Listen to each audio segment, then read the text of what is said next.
বন্ধুরা, আপনারা হয়তো অনেক অ্যানিমেটেড মুভি দেখেছেন যার মধ্যে কমেডি বা অ্যাকশন থাকে, কিন্তু আজকে আমি যে মুভিটি নিয়ে কথা বলবো সেটি শুধু বিনোদন নয়, বরং এমন একটি ইমোশনাল জার্নি যা আপনার হৃদয় ছুঁয়ে যাবে। মুভিটির নাম হলো কোকো, যা 2017 সালে রিলিজ হয়েছিল। মেক্সিকোতে রিলিজ হওয়ার পর এই মুভিটি বক্স অফিসে তোলপাড় ফেলেছিল। এই মুভির গল্প এবং আবেগ আপনারা অনেক দিন মনে রাখবেন। গল্পের শুরু হয় মিগেল নামের একটি ছোট্ট ছেলের ভয়েস দিয়ে। মিগেল তার গ্রেট গ্রেট গ্র্যান্ডমাদার বা প্রপিতামহী মামা ইমেলডার গল্প বলে। ইমেলটা তার স্বামী এবং ছোট মেয়ে কোকোর সাথে খুব সুখে থাকত, কিন্তু তার স্বপ্ন ছিল একজন বড় মিউজিশিয়ান হওয়ার। একদিন সে তার স্বপ্ন পূরণ করার জন্য গিটার কাঁধে নিয়ে পরিবার ছেড়ে চলে যায় এবং আর ফিরে আসে না। স্বামী চলে যাওয়ার পর ইমেলটা এতটাই কষ্ট পায় যে সে তার জীবন থেকে এবং পুরো পরিবার থেকে গান বাজনা বা মিউজিককে পুরোপুরি নিষিদ্ধ করে দেয়। সে অনেক সংগ্রাম করে তার মেয়ে কোকোকে বড় করে এবং জুতো বানানোর ব্যবসা শুরু করে। এরপর থেকে মিগেলের পরিবারের প্রজন্মের পর প্রজন্ম সবাই জুতো বানানোর কাজই করতে থাকে।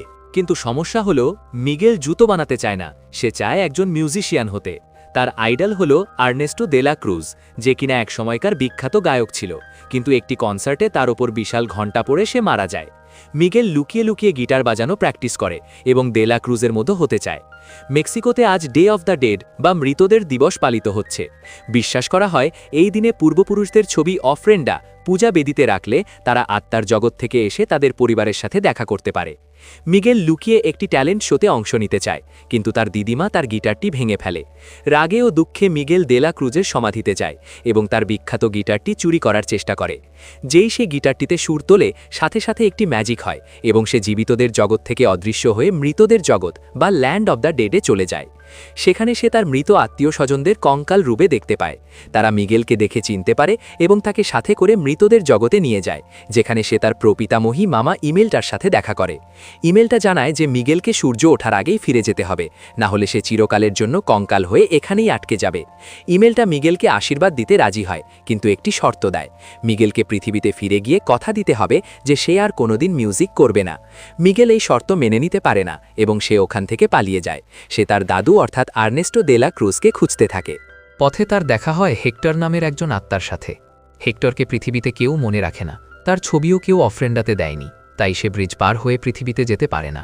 হেক্টর ও মিগেলের মধ্যে একটি চুক্তি হয়।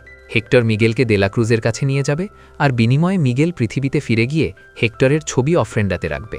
হেক্টর মিগেলকে দে লা ক্রুজের কাছে পৌঁছানোর জন্য সাহায্য করে। তারা একটি মিউজিক কম্পিটিশনে অংশ নেয়।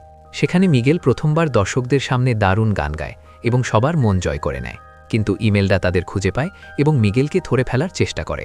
মিগেল আবার সেখান থেকে পালিয়ে যায় এবং অবশেষে অনেক কসরত করে দে লা ক্রুজের বিশাল প্রাসাদে পৌঁছায়।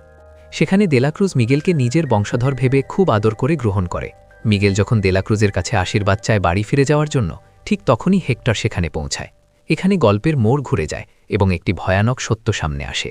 আমরা জানতে পারি হেক্টর এবং দে লা ক্রুজ একসময় বন্ধু ছিল এবং তারা একসাথে গান গাইত।